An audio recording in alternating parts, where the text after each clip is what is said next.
आज हम बात करेंगे एक ऐसे शख्स की जिनका जन्म हुआ अछूत जाति में, लेकिन उन्होंने दुखी होकर मरने से पहले अपना धर्म बदल दिया, जिसने ताउम्र देश के अनुसूचित जातियों को हक दिलाने में बिता दी, लेकिन पूरी तरह से सफल न हो सके। जी हाँ, हम बात कर रहे हैं मेहनत, संघर्ष और सफलता की इबारत लिखने वाले doctor V R Ambedkar. Doctor V R Ambedkar ji का जन्म 14 अप्रैल 1891 के दिन मध्य प्रदेश के महू गांव में रामजी, मालोजी सकपाल और भीमाबाई के घर 14वीं और आखिरी संतान के रूप में पैदा हुए थे। शुरुआत में इनका नाम भीमराव अम्बेडकर था, जो समय के साथ परिवर्तित होकर बाबा साहेब डॉक्टर भीमराव अम्बेडकर बन गया। डॉक्टर वी आर अम्बेडकर जी करीब 9 भाषाओं के ज्ञाता थे। इन्होंने 21 साल की उम्र में ही सभी धर्मों का ज्ञान प्राप्त कर लिया थी। अम्बेडकर जी की शादी 1906 में 9 साल की रमाबाई से हुई थी और 1908 में वे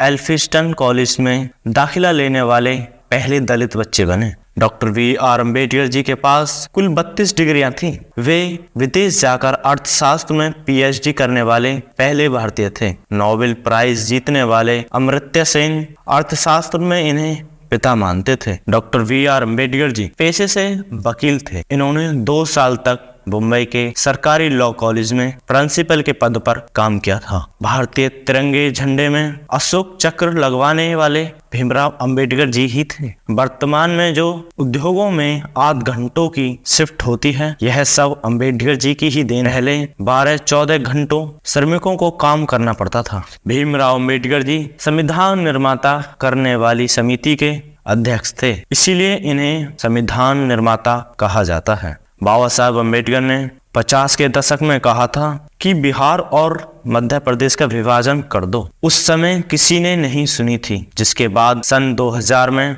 आखिर विभाजन करना ही पड़ा और नए राज्य झारखंड व छत्तीसगढ़ बनाया गया। बाबा साहब अम्बेडकर हिंदू महार जाति के थे, जिसे अछूत माना जाता था। जब अम्बेडकर को लगने लगा कि मैं हिंदू धर्म से जाति प्रथा दूर नहीं कर सकता, तो उन्होंने गुस्से में एक बात कह डाली, मैं हिंदू पैदा हुआ था लेकिन हिंदू मरूंगा नहीं, और वही हुआ। भीमराव अम्बेडकर ने हिंदू धर्म छोड़ते समय 22 वचन भरे थे। उन्होंने कहा था, मैं राम और कृष्ण जो भगवान के अवतार माने जाते हैं, उनकी कभी पूजा नहीं करूं। अम्बेडकर ने 1956 में अपना धर्म बदलकर बौद्ध धर्म को अपना लिया, जिसके कारण उनके साथ लाखों दलितों ने भी अपना धर्म परिवर्तन कर लिया। आखिरी दिनों में भीमराव अम्बेडकर डायबिटीज से पूरी तरह बीमार हो गए थे। 6 दिसंबर 1956 को दिल्ली में उनका निधन हो गया।